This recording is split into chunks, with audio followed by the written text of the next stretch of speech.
Hey, welcome to the 5D Academy of Higher Consciousness. I'm Zarathustra, broadcasting live from Los Angeles. Today's topic is duality going to stay?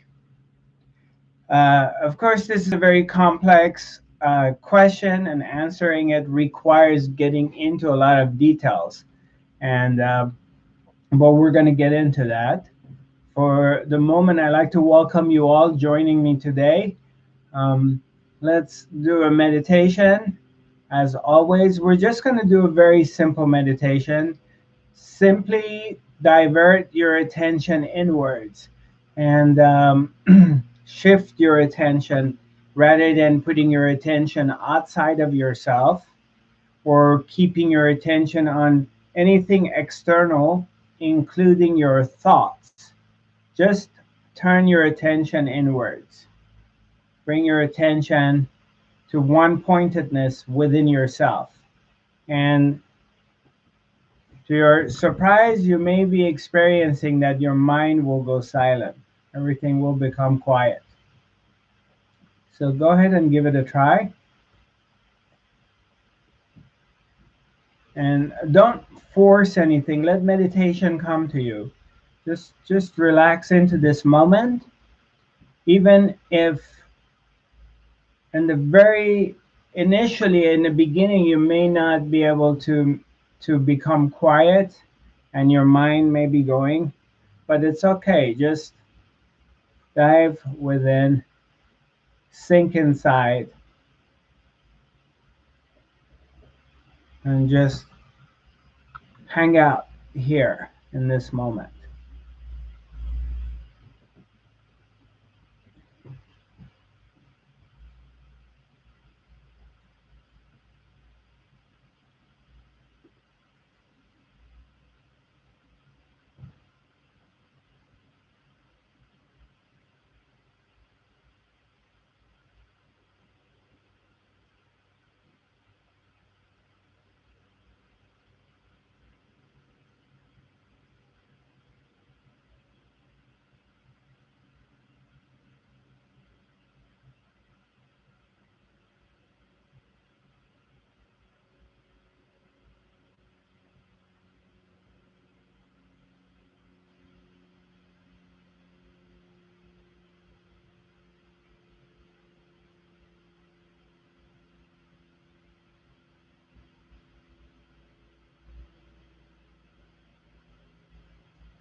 Slowly come back.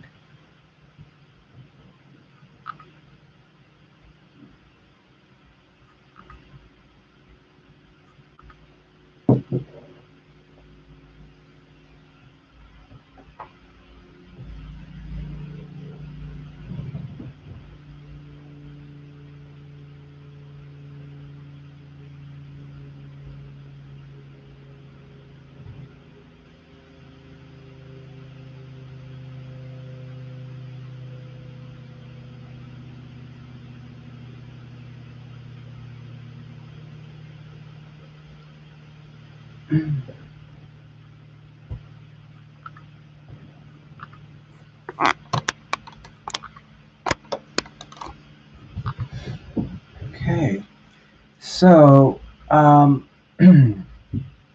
is duality here to stay? That's a good topic to talk about.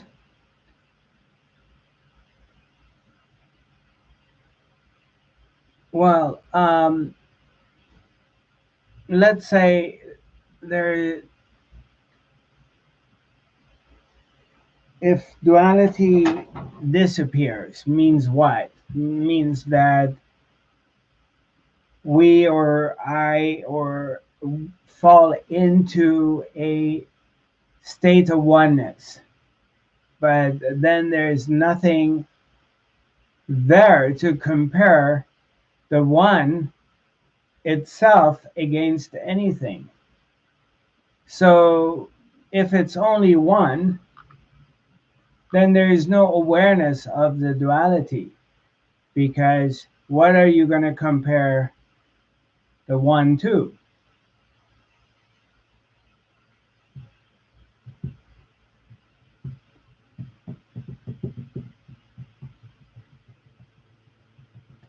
Because we can only talk about oneness in the presence of duality, because there is two, so, or many. So one can compare itself to other objects, other things, or states. But if it's all one, then there's nothing to be compared against. So that one, it can't even say, I am one, because I am one against what?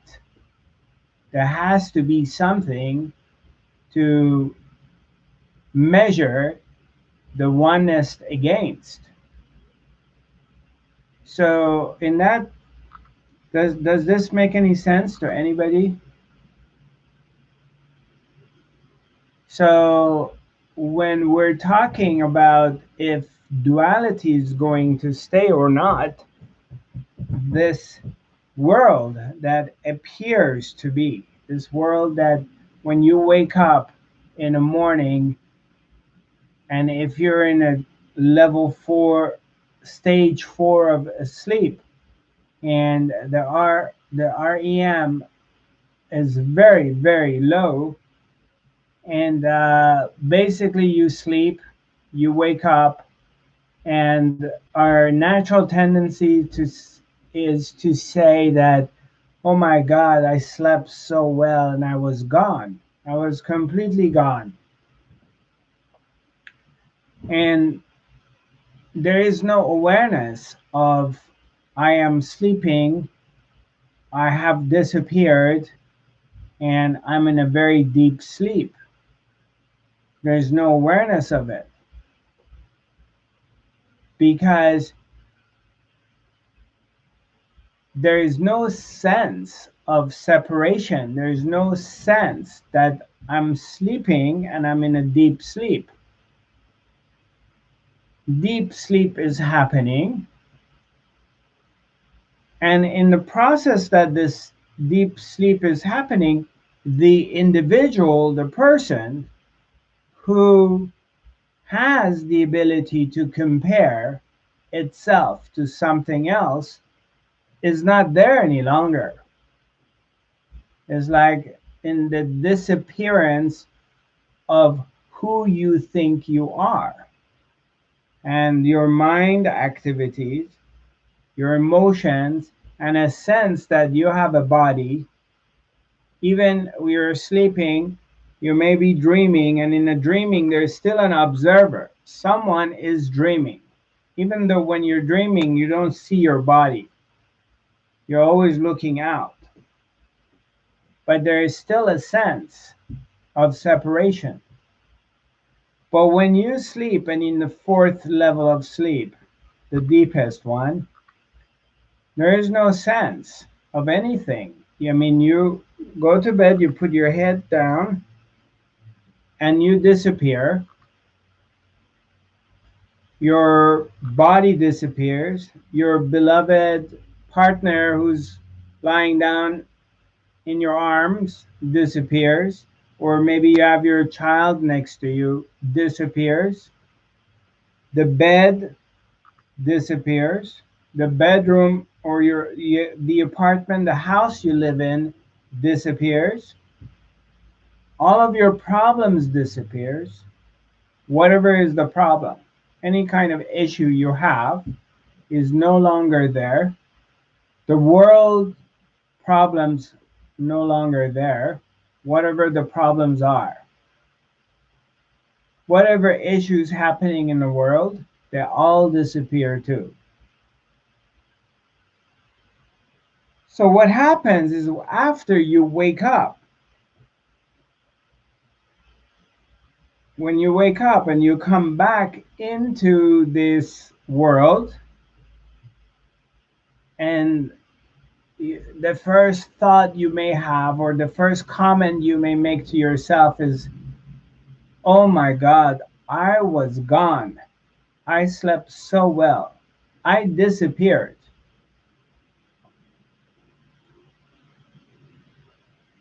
There's no recollection of that period of time that you slept and you were gone. There's no records of it. There's nobody there saying, I was gone. So you disappear. And where do you go? What happens to you? And your reappearance, when you wake up, you realize you have a body, you realize you're lying down in a bed, you have a home, maybe your beloved is lying down next to you, and you remember your problems, whatever your problems are.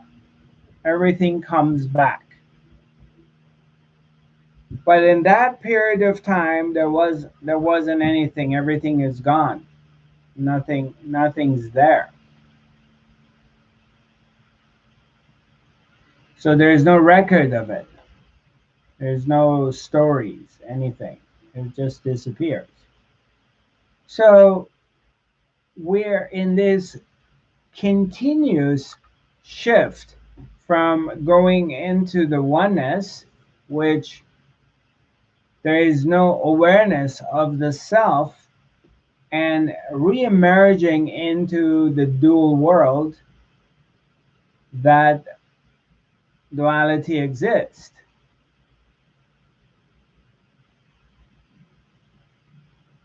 So if we are craving to arrive at the place that there is no longer duality, that means there is no longer the world that we perceive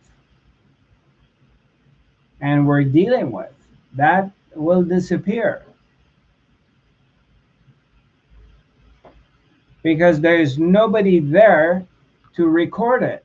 There has to be someone recording it, noticing it. Somebody must be witnessing oneness and say, oh, I'm in oneness. But if there is nobody there, that person inside whose job is to make this announcement, that is not there. So to whom this oneness appears? Who is the one who's noticing it?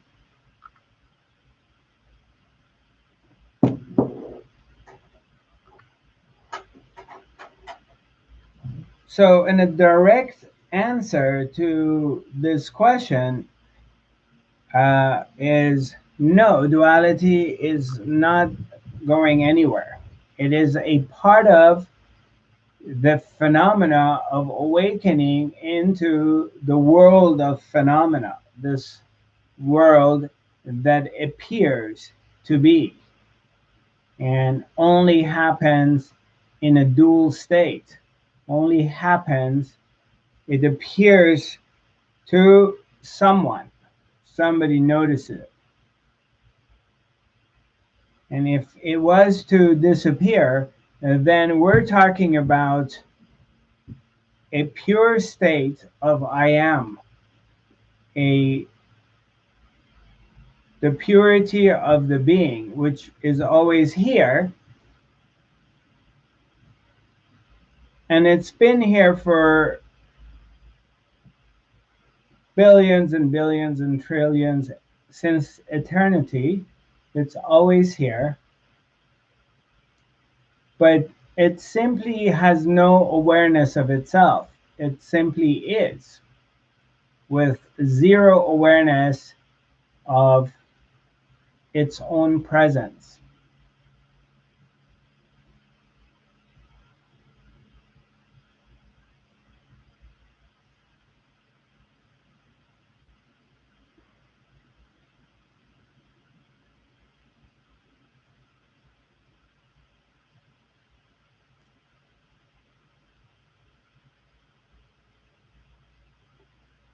And then you may just ask another question. You say, well, what's the goal of it? What's the point of what's the goal of life? Anybody's ever questioned that? Anybody asked that question before? What's the meaning of it? What's the goal of life? And quite often, naturally, we have a tendency to believe, think that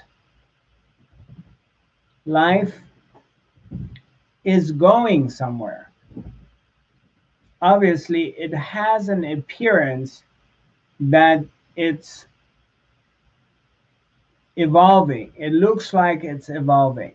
There's and it looks like we're in the at the age of awakening. It appears to be that way. It looks like it.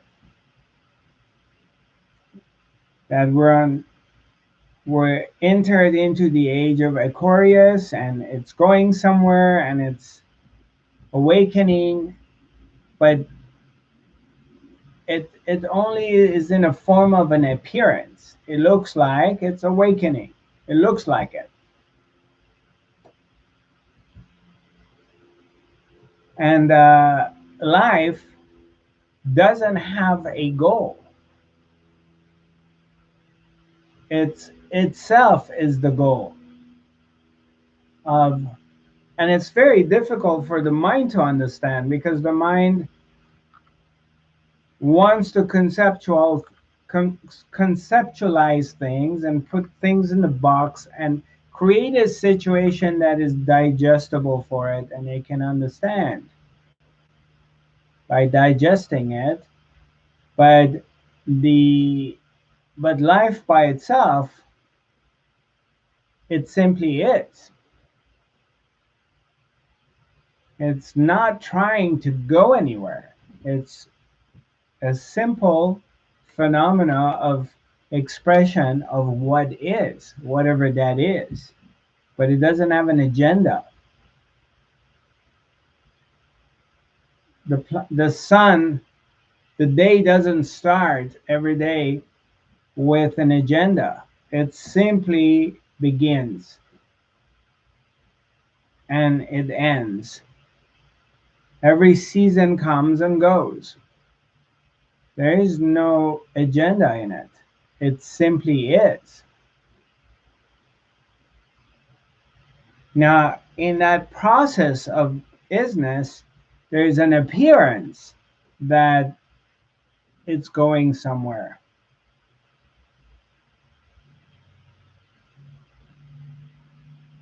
it's evolving to something else. It appears to be that way. It looks like it. That's all it's going on. It's just an appearance. It looks like things are going somewhere.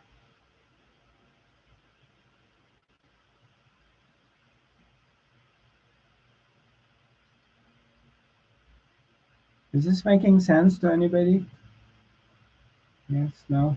Yeah.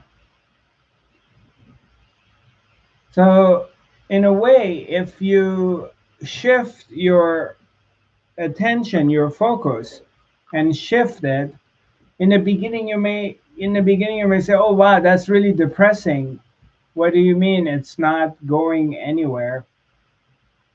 Um, I mean, you can't even experience it in that way if it's going anywhere, because you need 1,000 years minimum to really get into it, not 50, 60, or 80, 90 years. That's not enough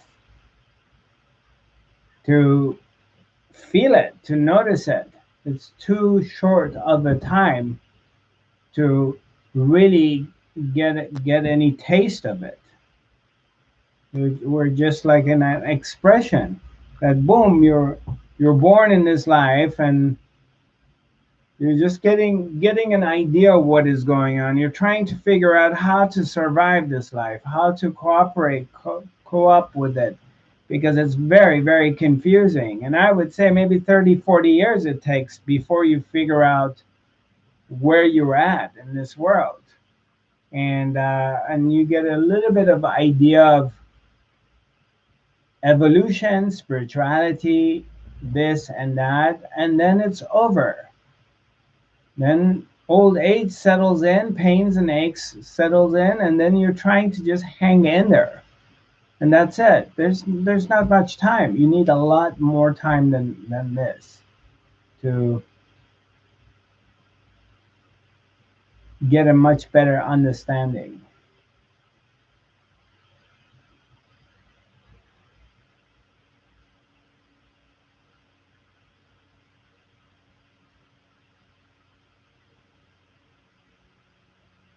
And then you may just say, well, we've been evolving. Yeah, yeah, technologically, we have improved a lot. We've changed tremendously. But the down deep, the nature, the psyche, and the emotional body of human beings haven't changed. It's the same thing as it was long time ago. It's not like you can tell like humanity has really evolved emotionally.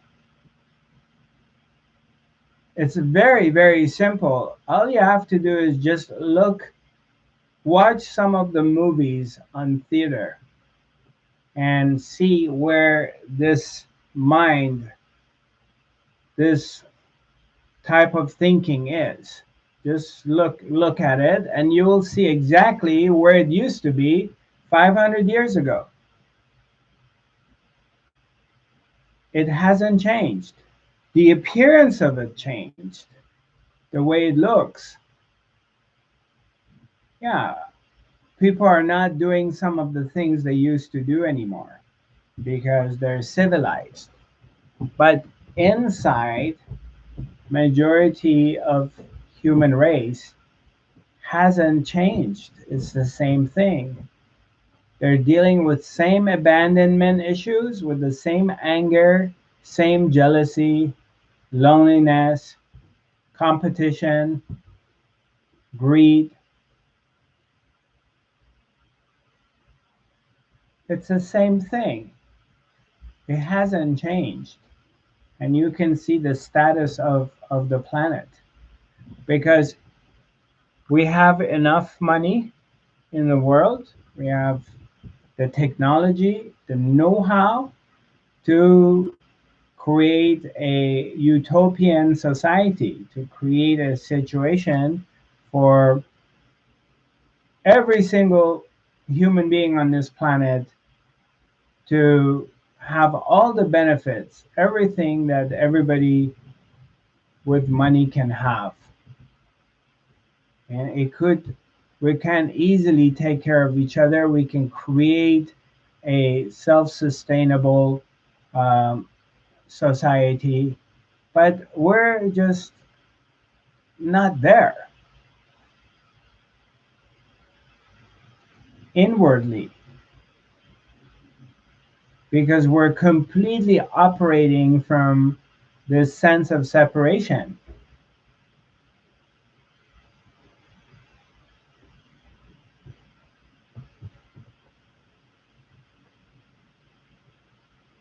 I don't know if it would ever change, or I don't even know if it's necessary to change, because the way I see it, that this is a training ground. This is a place like certain souls arrive into it and they come incarnate and they have to go through this passage of being a human being and deal with all the stuff that being in a body, you have to deal with the stuff of being a human being. And it's tough, it's not easy.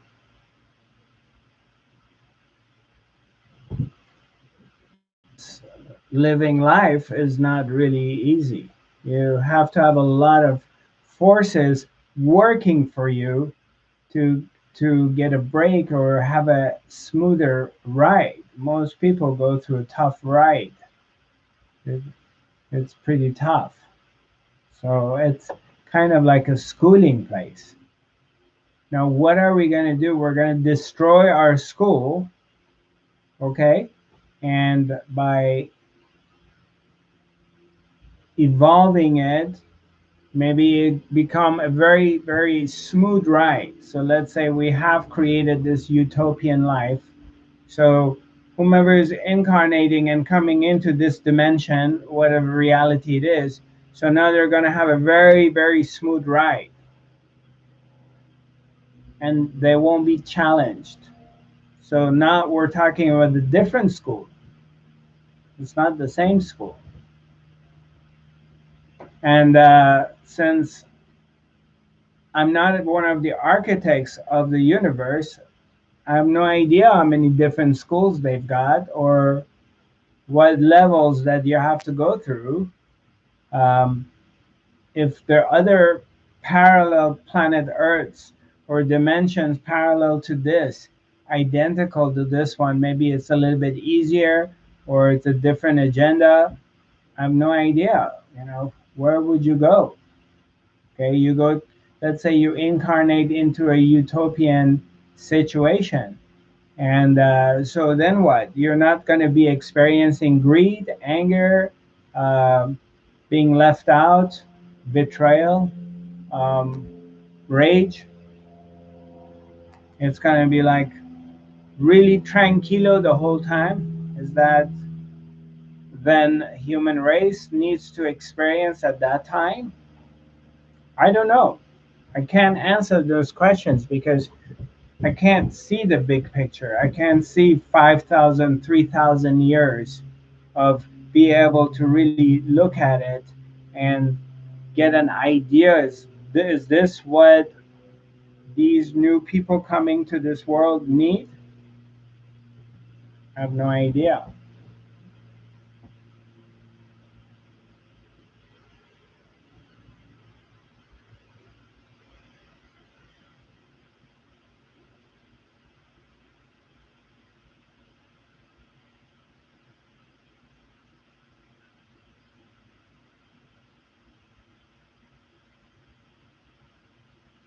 But what I know is from the time we wake up in the morning, or I just can't speak for myself, is that a big portion of your attention goes into a sort of a survival, a sort of a basic stuff, dealing with your very basic needs.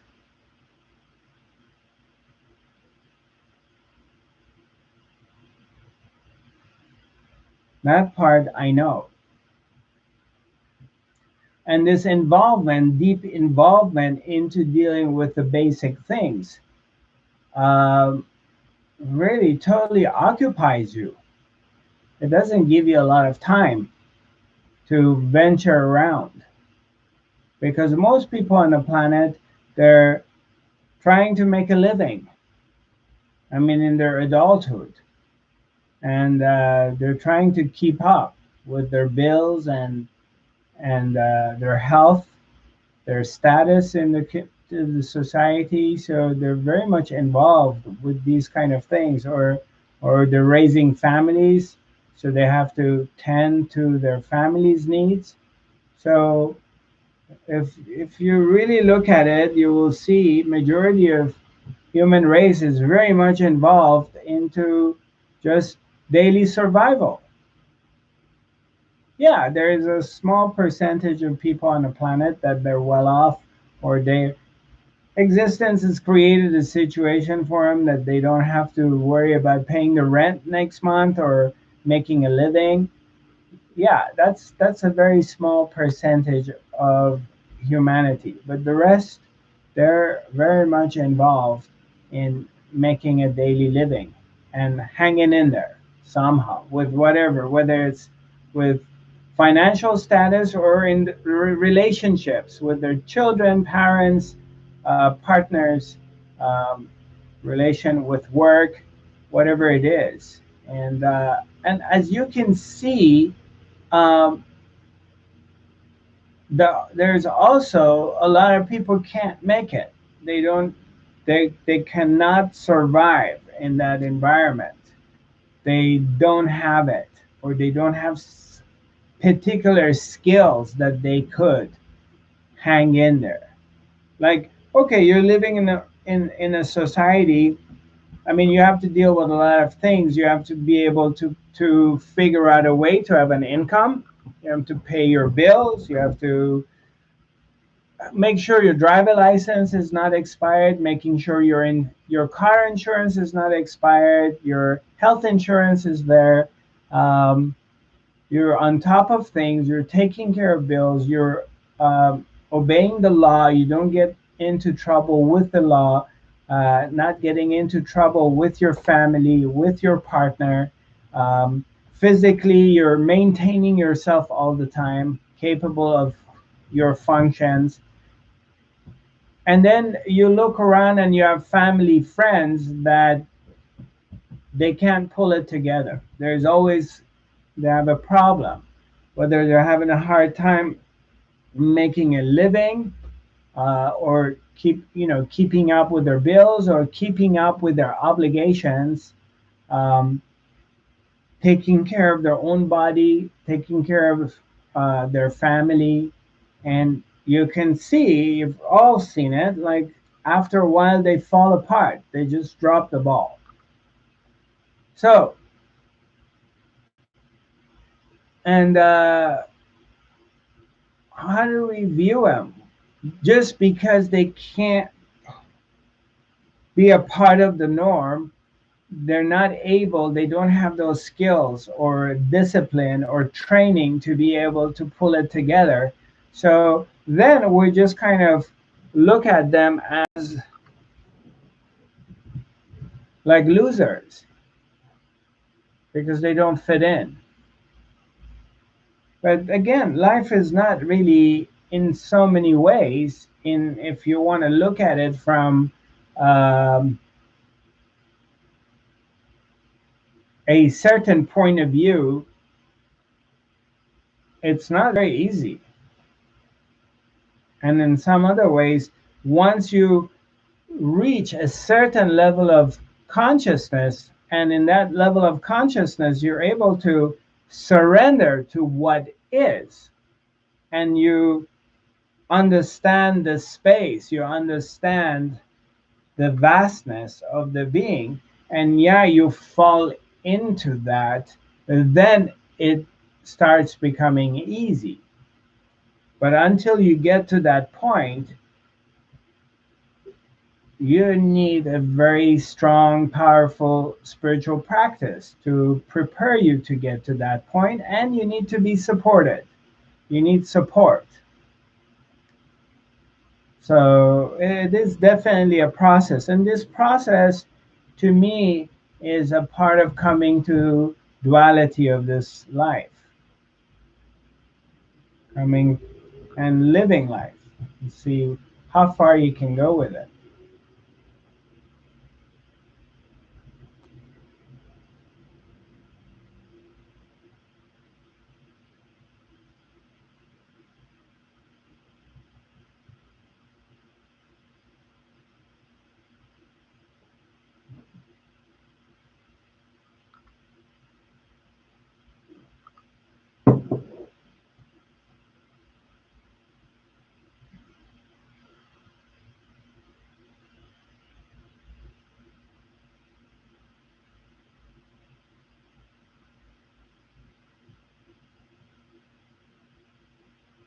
However, in the same time, as you begin, you starting to realize and work on yourself, and you get more centered, you dive into the pressures of life, the situation, the moment in life forces you, it kind of bend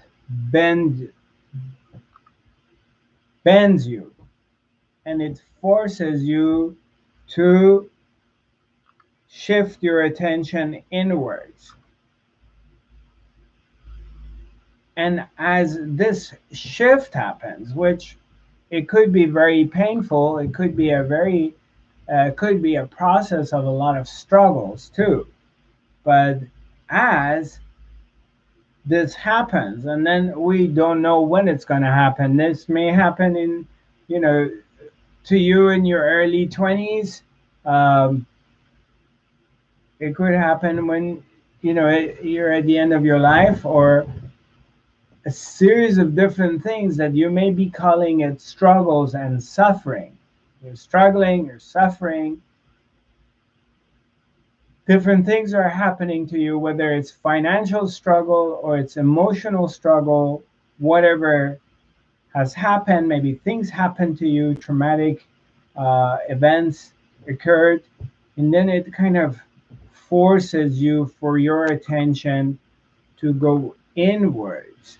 And now you're not pointing your finger out there. You're not trying to fix things in the outer world, but you're simply bringing your attention deep within yourself. And as this shift is happening, which again, for most human beings, myself included, it was a very painful process. It took a number of years, and it wasn't easy. There was a lot of suffering, a lot of confusion went through it. But the more you start looking and focusing within and at one pointedness, the more the mind becomes quiet. The mind starts to become quiet. You're starting to see there is an order, there is a process. It's invisible, but there are forces that giving taking care of themselves. There's a underlying spirit or energy and a power that is pulling and pushing, and it's manipulating things, but you don't see it. It takes the spiritual eye. You have to shift from the mind to the heart to start seeing it. And it does require work. It does require letting go, a lot of surrendering. So it's a catch 22. It's very scary too, of really surrendering to this. But then you begin to see and feel that something is in control. There's an order. And put things together. That's the challenge, to come to that place, to recognize it and to dive into it and to surrender to it.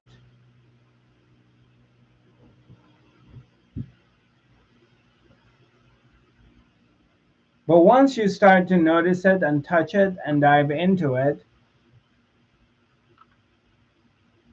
and let go of this imaginary control that you are in control of life, you are the one who's doing it,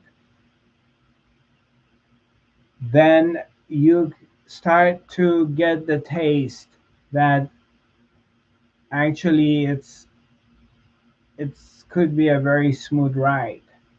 But you have to get to that point. It just doesn't come in the inner work that easily. It takes time.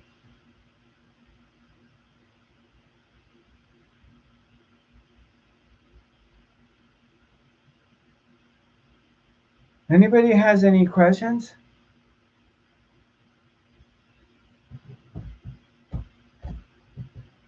What about you, Miss Candace, since you brought the subject? We're not going to let you off the hook that easily today. So, is it part of this, what you call pseudo spirituality, that all these people are teaching? People that are like they say they're intuitives or they're astrologers or whatever, and they're all talking about how humanity's going through this huge awakening, which in a way maybe that means that the idea of separation will diminish to some degree. I don't know. I just always wonder about it. That's why I wanted to add. Yeah, no, that's a wonderful topic. It's a good thing you brought up. Yeah, again, it appears to be going in that direction. Right. It looks like it. But maybe it is and maybe it isn't, huh? Well, the bottom line is that it depends where you're at. If you come to an awakening of of yourself, you awaken to what is, and then in your core you realize there is no separation, there is nobody there, there is no humanity that is evolving, because that humanity that you were perceiving is your own self. So now you have come to this oneness. There's nobody there evolving. It's all you. So when we're talking about, you just mentioned it a moment ago that, yeah, partial in oneness, or you remember you just mentioned that like some sort of oneness is happening, right? Yes. Yeah. Right. Yeah. So let's say a part of that oneness is Candace goes through a full awakening, full realization that Candace is the entire existence is in her and she's into everything. So if you come to that place, then what's awakening? Because once you realize that you're fully awakened and you're fully one with everything, then everything is you.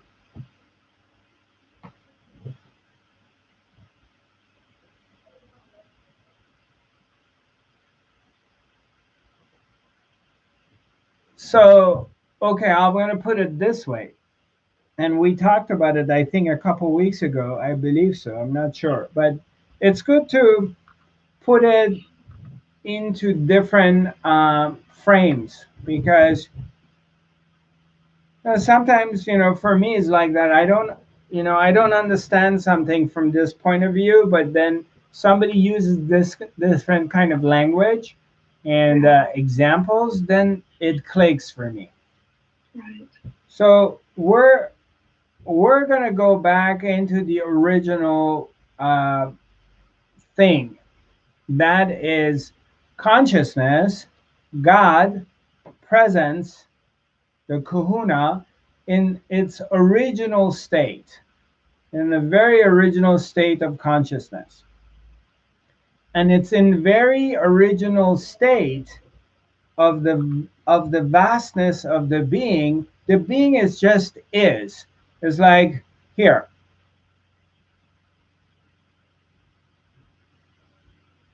It has no thoughts, there's no emotions, it simply is. Now, being the spirit 1,000 years after, 5,000 years after, 10 million years, 100 million years goes by, and the absolute it simply is. And there is nothing, there is no duality, there is no war, there is no other people, there is no population, there's there's just nothing. It's just is. It's pure vastness. And then at one point, again, this is a concept, it may get bored or a thought comes. What if, or how about I try something? If I'm the infinite, I'm the infinite power, I'm everything, right? And you can see it when you were kids. Because when I was a kid, I played these war games with myself or with my buddies. And the girls, maybe they played uh, other games. But I was a boy and I was playing the boys' games. And whether it was Second World War games or Vietnam games or cowboy Indian games or whatever, I was just imagining this army is fighting this army. And I would be in my bedroom for 3 hours with all my toys, and this army was fighting that army, and they would go in a battle, and all these people would get killed, and these people would take over. 3 hours go by, and then my mom would come and call me and say, "Hey, come to lunch. Lunch is ready." And I'm really immersed in my imagination in this war game that I'm playing. I'm really deep into it, and it was very, very real when I'm playing the game in my own imagination. And sometimes when my mom would come and say, "Hey, come to lunch right now, drop everything and come," and I had to shift from this world that I was very much into bringing my awareness, consciousness into, okay, I have to go have lunch. I would go have lunch, and my brothers, sisters were there, and other kids were there, and we're having fun. And I completely forgot about the war, that game I was playing, and it disappeared. And in this war game that I'm playing with myself, so there's like all these soldiers attacking the other soldiers, and let's say 5,000 people die, and this group wins, but nobody really died because I'm imagining the whole thing.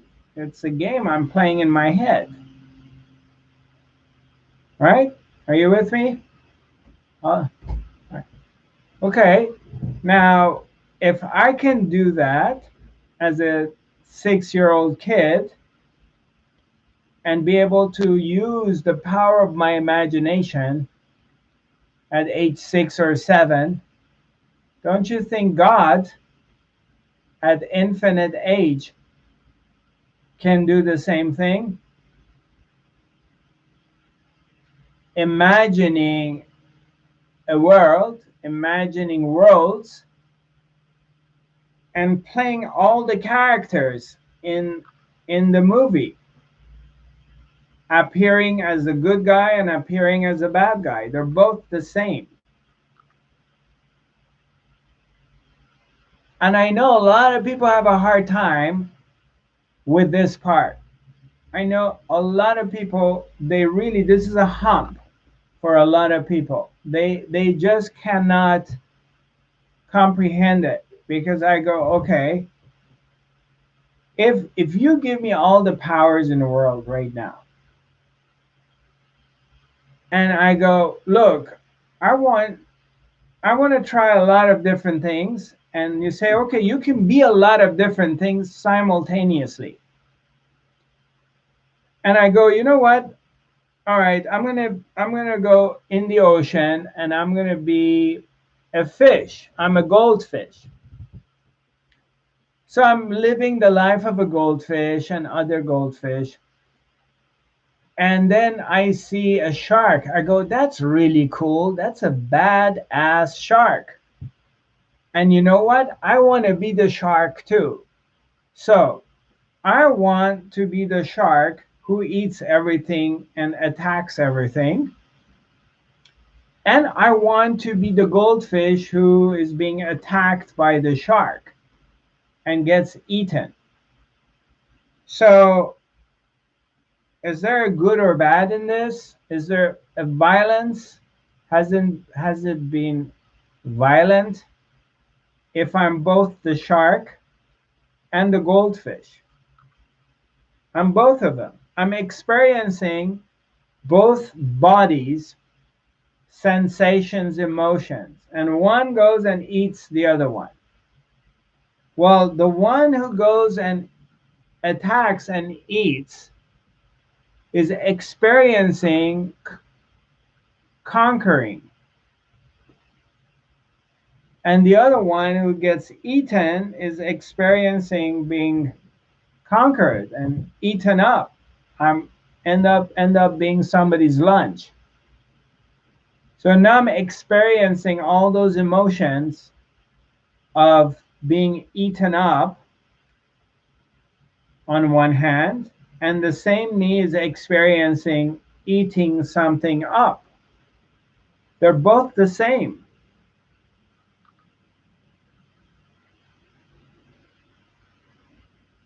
Okay?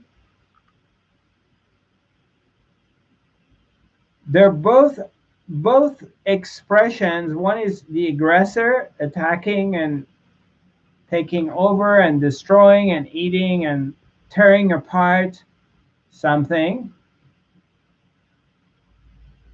So it's experiencing that angle.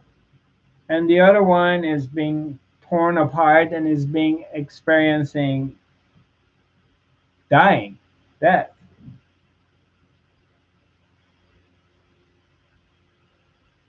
So God consciousness, which is the infinite,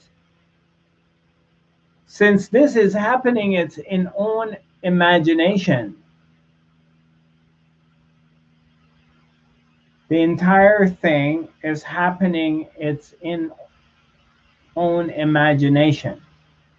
And there is not even a record of it, because as after it happens, it's like it never happened.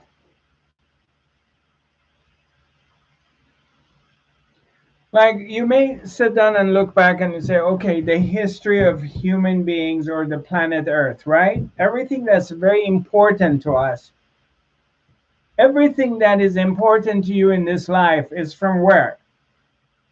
It's from your individual experience in this period of time that you've been living. That's where your experience is coming from. And what are you're also referring to what? This planet you're living on and the history of this planet. Well, a lot of the history, you don't even know if it happened or not, if it's real or it's bullshit. It's just stuff that they tell you. that it happened, but you have no idea what happened 100 years ago, except stuff that is written in the books or the stories somebody tells you. You don't know 1,000 years ago what happened. Yeah, you may say, well, we'll go back to the evidence of this and that, but you don't exactly know what happened. And the entire history of planet Earth is also a story that you have. But also, the planet Earth one day is going to disappear. It's going to end. Life on the planet, either the entire planet is going to dissipate or blown into pieces, or the sun will die and no, there is no more sun, and life on Earth is going to die and disappear. So when planet Earth disappears, what about this whole history of planet Earth? Where is going to be a record of that?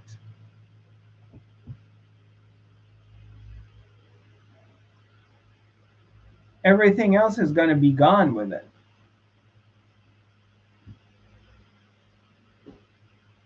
It becomes meaningless, as if it never existed.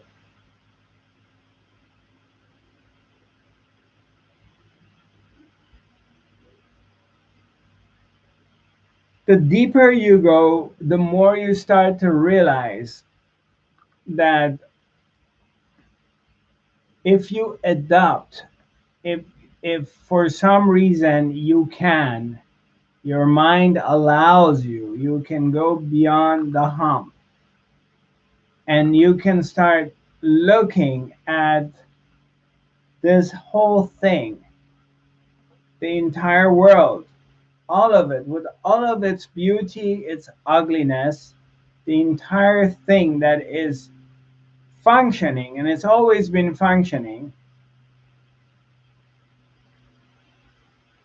all of it is an expression of the ultimate being. All of them is the expression of God. It's all the expression of the absolute. It's one organic unity that it appears and disappears, and it's always playing by itself. If you can go beyond and look at it that way, then you will see something is shifting in your consciousness. You will go into the next level, beyond the duality, beyond the good and the bad. Because when you're on this side, the mind is always looking at things as good and bad. But in a higher level of consciousness, there is no good or bad. They don't exist. Good or bad, dark and light, they're just concepts, ideas of the way we have been conditioned to believe, or what sort of behavior is okay and what sort of behavior is not okay. It's all ideas of the society, not in life. And you can see it like existence creates all these beautiful, pristine beaches, gorgeous. And then it creates a tsunami, and the tsunami comes and destroys the entire beach and kills thousands of people. So it's itself that creates and itself that destroys.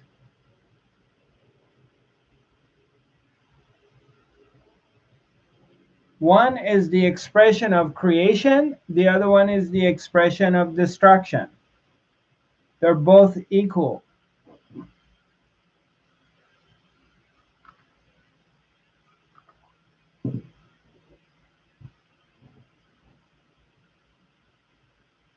Anybody has any comments, questions? Just un momento, I have to open this window a little bit.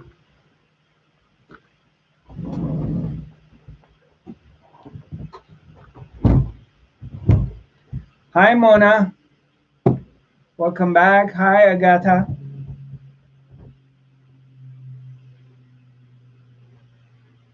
Hi, Manuel.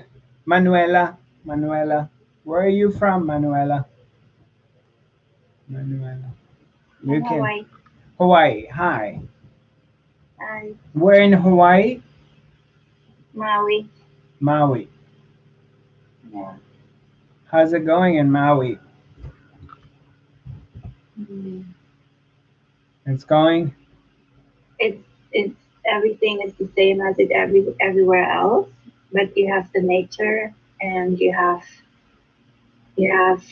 that, but at the same time it's the inward journey that is bringing me the peace.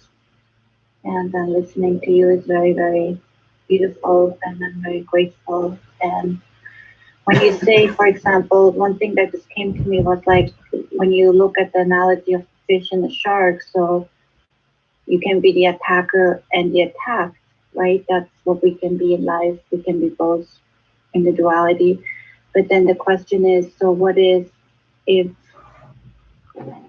this is the identity, but I'm finding myself before that, and then there's this peace. There's nothing here. There's just this moment when I step out of the identity of being attacker and attacked or whatever.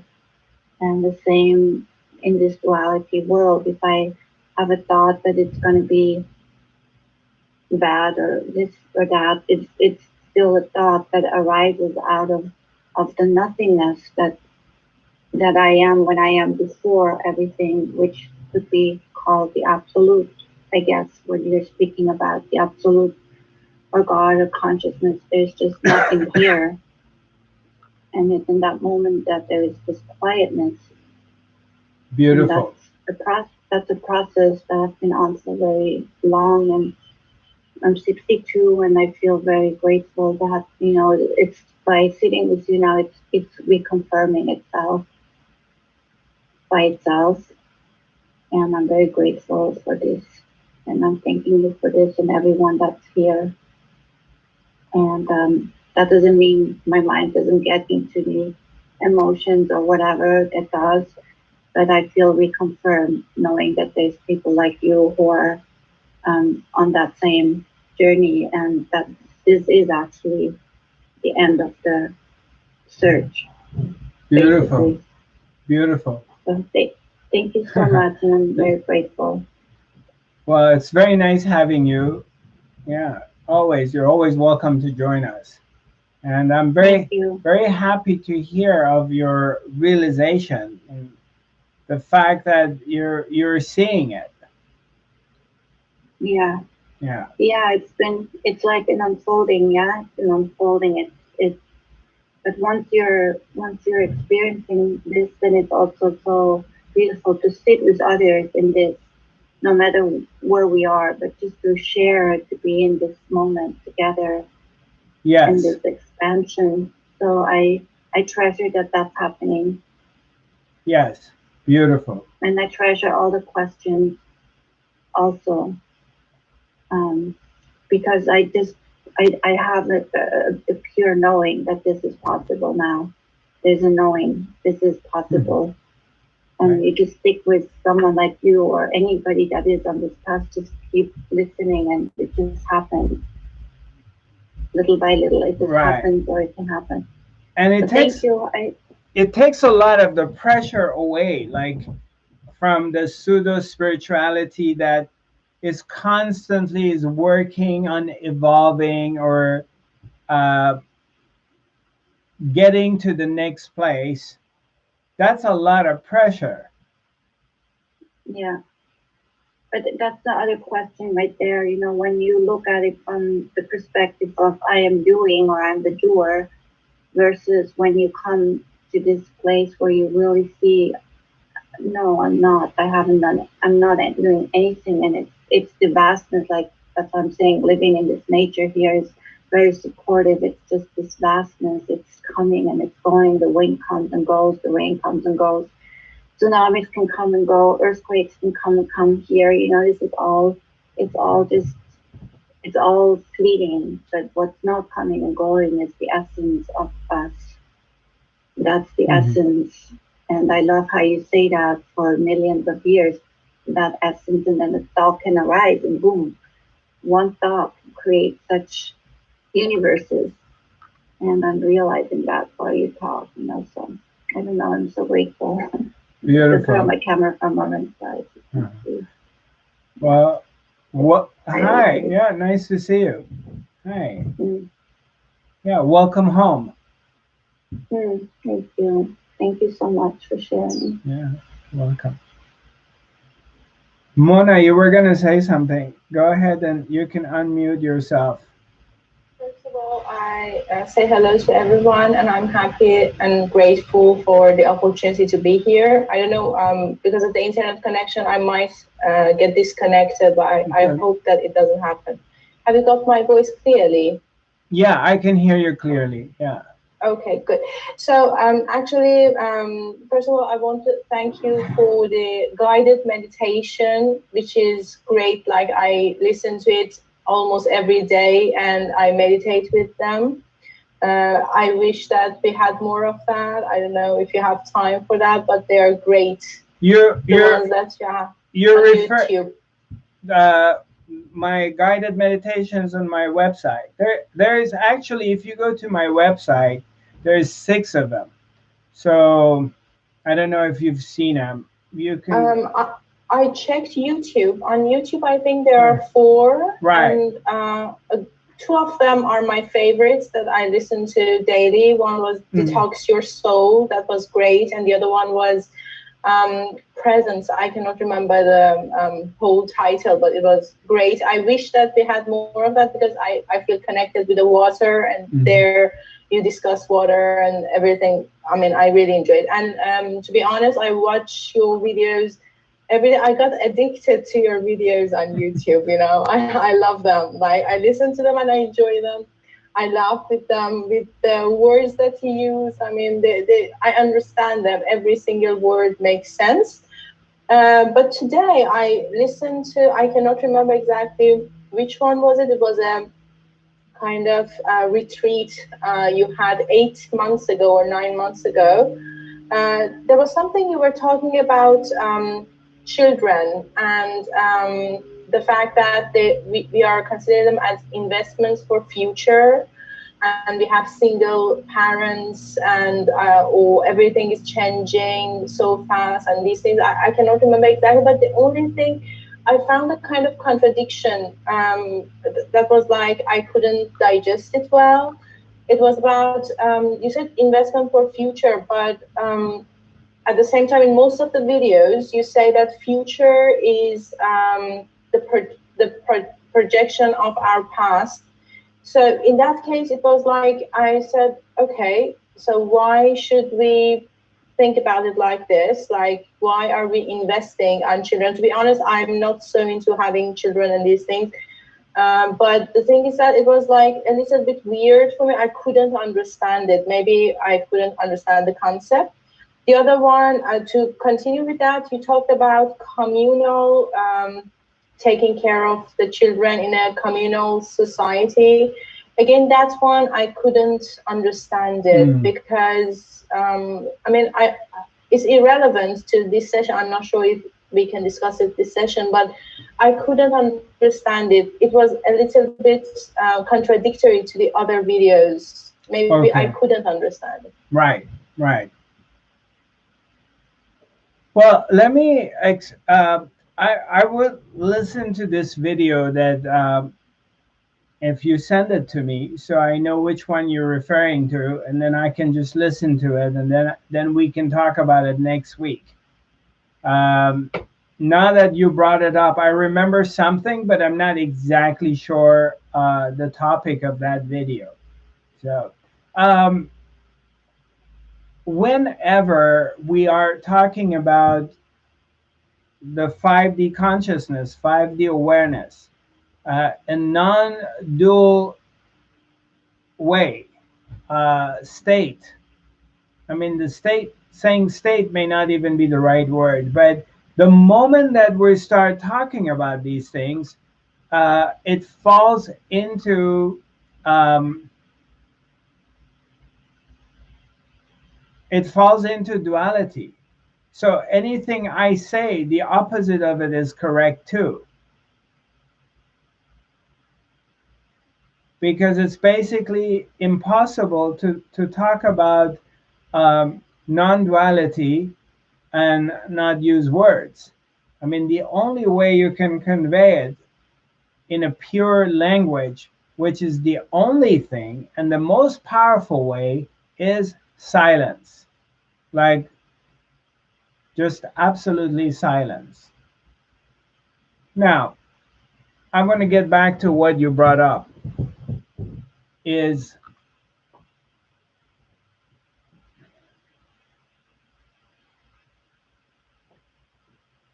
Just sorry to interrupt. go ahead. Go ahead. I think it was about loneliness, and you were talking about from the beginning of the time that we are born, we are having different experiences. We are abandoned by our parents, and then it was like that. And then you said we need how come? For example, you said an example that you brought that really makes sense was you have a house, you invest all your money on your house, then how can you abandon it? You just try to fix things, you want to maintain it. So you compared it to the children that we invest on them for our future, but at the same time we are abandoning them, and then we have single parents and all these things. And the thing that really was controversial to me was communal, taking care of children in a communal way, in a community like thing. That was the question for me, actually. Right. See how much time we have. Okay, we have time.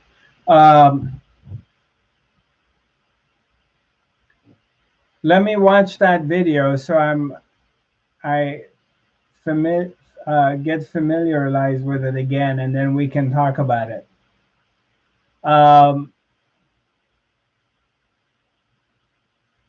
Look, there is two. Whenever, when I was sitting with Master Punjaji in Lucknow, India, and this is in 1992, 93, 94, and Papaji, he was talking about mainly most of the time we would go and sit with him, he would say there's nowhere to go and nothing to do. And he and then so somebody would ask him, well, what should we do? And do you have any meditation for us? Do you have a way for us to live? And he would say, he didn't give you any kind of instructions. Papaji never said, get up at 6 in the morning and meditate. You should be vegetarian. If you like to have a glass of wine, you should not drink. Stop having sex. And a lot of schools of spirituality, they're very much emphasizing on these things, that a lot of these groups, if you're not a vegetarian, then you're not a good spiritual seeker. If you drink alcohol, or you smoke cigarettes, or you smoke weed, or um, you have sex, then they kick you out, or you can't be a part of that group because you're on a wrong path. So Papaji never asked us to give up anything or getting involved in any specific practice. Never. And he always said, you are already that. So there's nothing you can do to realize yourself. There's nothing you can do to get enlightened. There's nothing you can do to realize your oneness. So, and there is nowhere to go. There is no goal. It's all you're already at. You're already that which you're looking for. So on one hand, he would say these things to us, okay? But then on the other hand, sometimes he would say, well, be quiet, don't think, meditate, and don't think. Well, okay, so it took me a long time because it wasn't this line he's talking about, and it's not this line he's talking about. Okay, so you're going to say a sentence, and this is one sentence, and here's another sentence. And I'm reading things from the Rumi, I'm reading things from some old ancient Persian, Iranian masters, awakened beings, reading things from other Indian gurus, and I get more confused because I'm trying to understand it with my mind that what he's talking about. But then I realized that it's not really it's not this line that I'm reading and the line under it. It's what's in between the two lines. So what's in between the two lines is like empty. It's like it's like, you're writing these lines, but what's under the lines? It's just white paper. There's nothing. And he was also referring to what you're looking for is not in the words I'm telling you. The words I'm telling you is referring to the space. I'm pointing out, look for that space. Realize the space. Okay? So, and then there were times, so let's leave this, what I just said here, and now let's go to the next thing, and I'm going to tie the two together. Papaji were always telling us that, how do you think you got here? Now, we're all in this little place. It's in Uttar Pradesh, it's the state, the province. We're in Lucknow, and we're in this area called Indranagar. And somebody had rented this big house, and there was like 200 of us, 150 to 200, sometimes 250 people, that every day we would go and sit with the master, and the master would come, and we called it going to satsang house. So we went to the satsang house, and the days that Papaji was okay and he wasn't having any health issues, he would come and sit, and we were sitting next to the master. And there were times that he was saying, how do you think you got here? How did you all, from all over the world, we had people from every corner of the world, that they had found their way here sitting in front of Papaji. And he would ask us, how do you think you came here? How did you get here? And of course, naturally, you say, well, I took a plane, I took a bus, I took a train, and getting over here. And I found out about Papaji through somebody, or I found a book, or we all had our own stories of getting here. And he would say, no, you were all brought here. Her Majesty, the Supreme Being, Lord God, has brought you here. You didn't come here on your own feet. You were brought here. You had no choice, zero, and you have been pulled here to come and sit here. You didn't decide on coming here.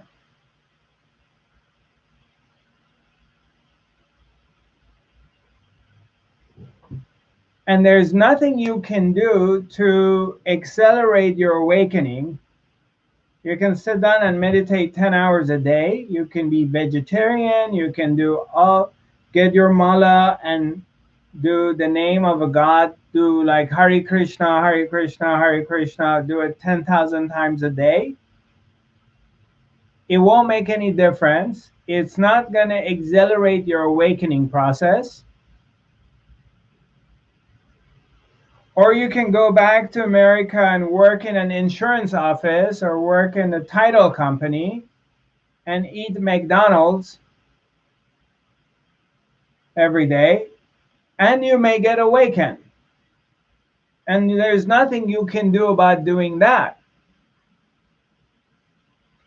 So on one hand, he's speaking about like you have zero choice completely, and there's nothing you can do to change anything. And then the next day would come and say that he would come and say, you have to decide that you want to awaken. You have to make a decision that you're determined and you're committing to your awakening in this life. This is your goal. This is what you want. You have to want it really badly that you want to awaken.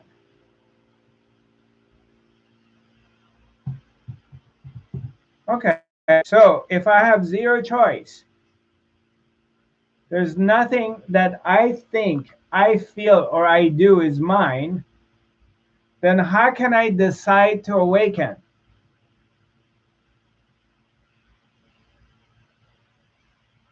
So they don't make sense, right?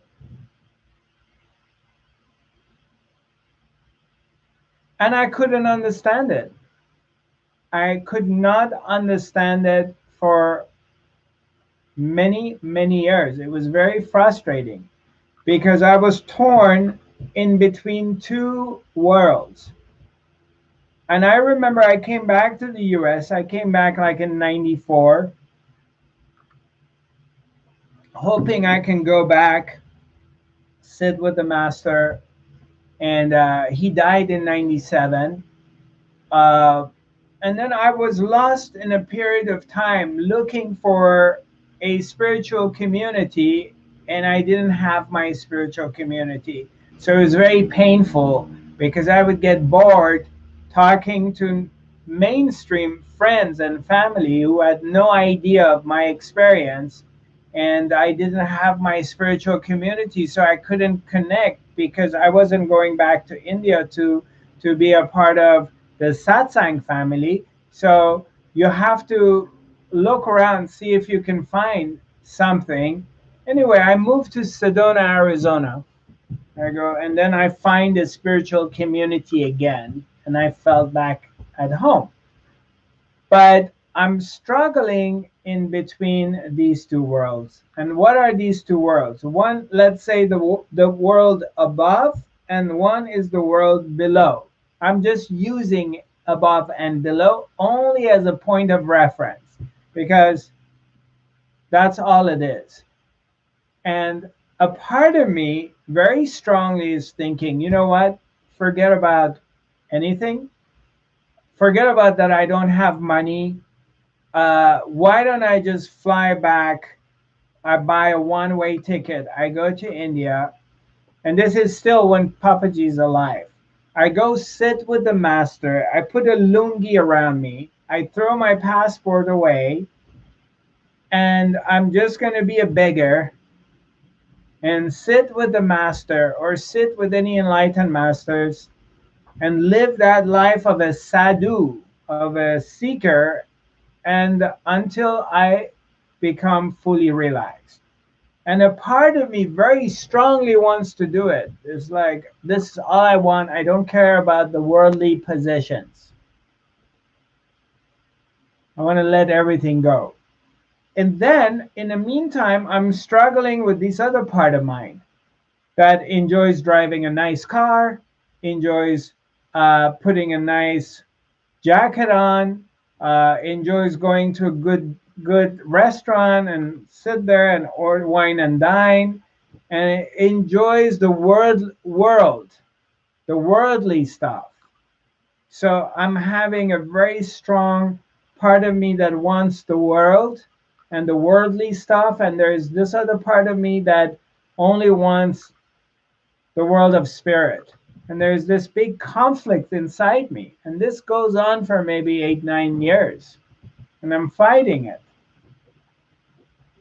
And it creates a lot of confusion, a lot of mind fucking. My mind is just going like, oh, if you're really a spiritual being, then why do you want to have a nice car? Why are you enjoying going out to dinner with a beautiful woman and spending $200 on dinner? If you only want God, then why you want that? So I was confused. I couldn't figure it out. Then slowly, slowly, it started to dawn upon me. I started to realize that there's nothing wrong with any of these things, because whatever I'm sensing, experiencing, and desiring is an expression of the oneness. It's an expression of the absolute. It's the same source, same force that's breathing through me and making this heart pump, desires wanting to drive a nice car and putting a nice jacket on and dress nicely. And it's the same force that desires awakening. They both exist within me simultaneously, and they're both valid. They're both expressions of the absolute. Okay, let me make sure this sinks. Let's wait for this answer to sink in before we go to the next thing. So there's this realization that both all my sides, including my dark side, my dark thoughts, my dark desires, whatever those desires are, that I do have, and everybody else has, whether they express it publicly or they don't, it doesn't matter, because we all have our dark side, we all have our secrets, we all have things we're not proud of that we've done in our life, and we have all the good things that we've done or we express. They all exist simultaneously within the package. And I'm starting to realize that it's all a part of the oneness. So I start to come to terms with it and accept it the way it is. And be able to go beyond that. Is it making any sense? Yes, it does. Thank you. I just got my answer. I mean, Okay. when you gave me the line thing, I just got the answer about Right. the children and everything. Thank you so Right, much. Thank exactly. Yeah. On one hand, I may be sitting here and saying like existence or humanity is not going anywhere. And then on another day sitting, I may be talking like children is our future and it's our treasure in the dual world, in the relative reality, in the world that appears to be real. Of course, children is our investment. And of course, we're screwing them. I mean, when I say we, totality, of course, we're screwing them up. But are we doing it really? Or that which runs the world's doing it? So it depends how you want to look at it. You want to look at it in the highest level, or you want to come to look at it from the human level. Then everything changes. Okay, great. Let's see, there's okay, right. And the loneliness one, we can get into it next Wednesday when I have time, because, yeah, of course, um, that's feeling lonely is an epidemic. It's getting worse. It's very powerful. It's there. And as a race, as we're losing our sense of community, and we're not living in the village, the tribe is not living together anymore, naturally there's more and more of lonely people, single people who are left out. Let's see what we have here.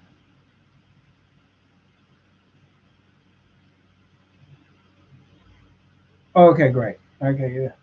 All right, thanks.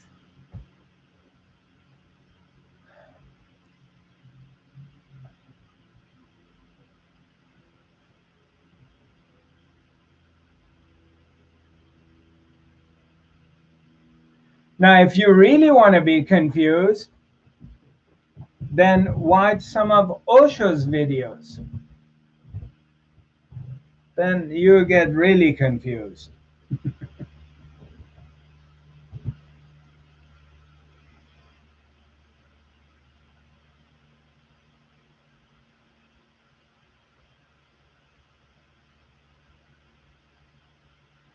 Hi, Mia. Nice seeing you. How's it going? Well, I guess you can say I'm in this place you just described. Yeah, experiencing my shadow and yeah, just learning to forgive and accept more and more, so I can yeah embrace the duality of myself or the many aspects and understand that it's all well as it is. And just trying to rest more and more in that. Well, you're doing a good job. You're here. Yeah, after a long time, I'm here again. Yeah, that's part of it. Yeah. Well, it wasn't my choice. Yeah, here we are. Yeah, you cruise in, you cruise out, and it's all good. Yeah. Welcome back. Thanks. Actually, I have to say, yesterday you popped in my mind. Uh-huh. Yeah. I don't know why. It just all of a sudden you popped in my mind, and it was like I haven't seen her for a while. I wonder where she is. So here you are. Yeah. I'm right here. Yeah. Now. Hanging on. Huh? Hanging on. Hanging on. Right. Yeah. Sometimes it's easy, sometimes it's really beautiful, and then it's heavy, and then it's really beautiful again. And exactly. Absolutely. Yeah. Sometimes it gets very heavy. Oh, yes. Especially when you forget that you are not doing it and you think you're the one who's doing it, then it gets very heavy because you have to figure things out all the time. And it's just like, it's like you feel like you're being crushed because you can't figure it out. Yes. And when I discover time and time again, oh, I pulled myself back into the suffering. Okay, let's get out. Let's just, when I see the illusion, it's really. I went on a hike, nice hike yesterday with a buddy of mine. And I mean, oh my God, he just went on.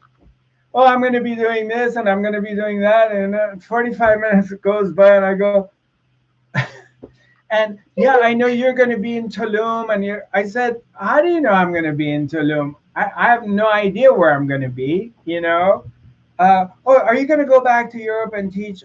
I go, look, I can't. I mean, I can go as far as next week. So. Yeah, right now, just right now. Well, it's not. I'm not even trying to be cool by saying I'm here now. It's just my mind. It's like my mind. I can think like, okay, as far as next week. Yeah, I like to go to Sedona, and I'm just thinking, okay, how am I going to pull this thing off if I want to go to Sedona? But 2 weeks? 3 weeks from now, because it's changing so much. And every moment something else is happening. Yeah, there are times that it appears that you know what you're doing. It looks like it. Like when I was coming to Europe 3 times a year, so that was the program. July, August, September, I'm preparing for the tour. I'm leaving on a tour on October, and I'm going to be gone for 2 months, and then I come back. And then you're going on another tour in February. And it looks like it. It looks like you have a plan. It appears to be that way. But it still doesn't mean anything. It's just the mind maybe a little bit calm because you have a program. But in the reality of it, you have no clue. Zero. You have no idea what's going to happen next. And everything Yeah, can change. yeah, and it's just the programming or the indoctrination trying to think all the time. And yeah, Yeah. like I'm trying. Yeah, the mind wants to control or have it wants some kind of stability. The mind demands or feels like if I know what I'm going to be doing, then I'm stable. But it's just mind mind fuck. That's the best word to use. It's mind fucking. That's all it is. Because you have zero idea what's going to happen next. It's all projection. Which, of course, I mean, if I want to go travel, if let's say I want to move to Denmark or come there, you have to plan it naturally. I mean, you can't do a 2 month tour and going to 6 different countries on one day you wake up and you say, okay, I want to go on a tour. It's impossible. It's stupid.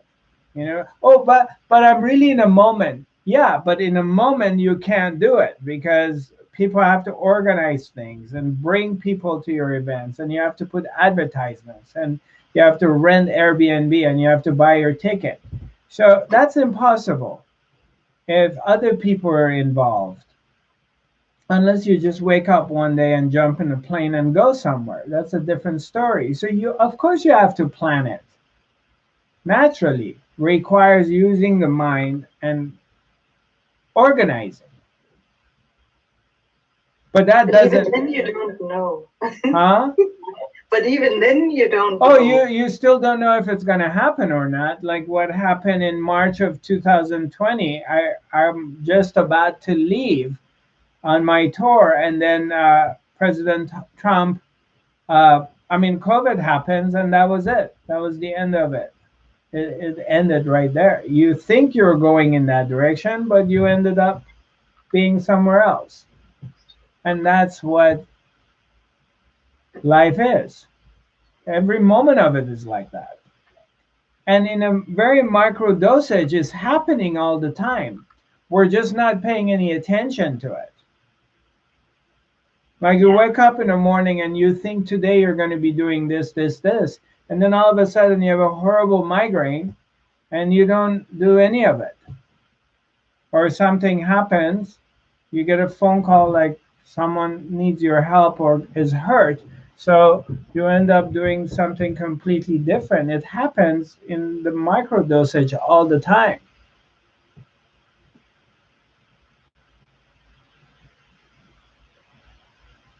Okay. So it's almost 12 o'clock. Um, I know most of you who are in Europe, you're probably getting tired. It's 9 o'clock at night. Now, let me ask you this before I forget. When is time changing in Europe? Anybody? I know Hilde, you mentioned something. Time's Yeah, changing. it is October 31st. Okay, let me write these things. And that's in Norway, October 21st, right? Yeah, October 31st. 31st. Yes. Okay, that's Norway. And in LA, it is November 7th, I think. Okay. And how about in Poland? I think Agatha. it is the same as Norway, isn't it? Yeah? Is I it? hope so. And Sweden, Germany the same? Yeah, I think so. Because I I will know check it out. because I know the time in England, in London, is always different. So cool. Okie dokie. So I wanted to see, okay, we have time. Great. Just wanted to make sure we don't get caught. Yeah, I will check it out and let you know. That would be great. Thank you. Welcome. All right. Very good. Well, nice to see you all. And I look forward to seeing you next week. Thank you for joining me.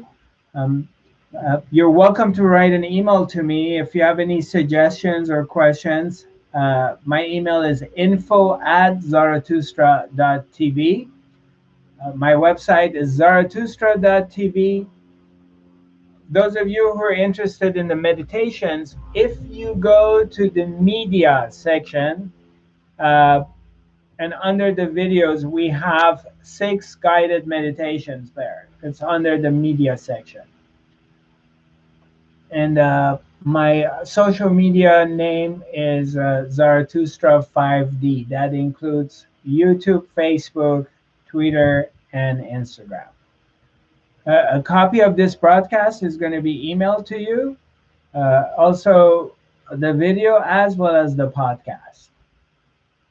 Other than that, I am thinking maybe setting something up, maybe a workshop and or an online something. I'm not sure what.